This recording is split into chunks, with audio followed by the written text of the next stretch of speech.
महात्मना अग्निना दह्यमानस्तु शत्रुमध्ये गतो रणे विषमे दुर्गे चैव भयार्ता शरणं गताः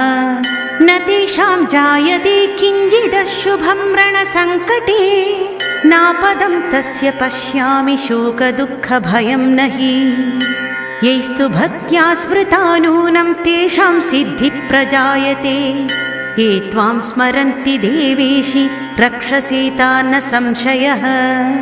प्रेतसंस्था तु चामुण्डा वाराही महिषासना ऐन्द्री गजसमारूढा वैष्णवी गरुडासना माहेश्वरी वृषारूढा कौमारी शिखिवाहना लक्ष्मी पद्मासना देवी पद्महस्ता हरिप्रिया।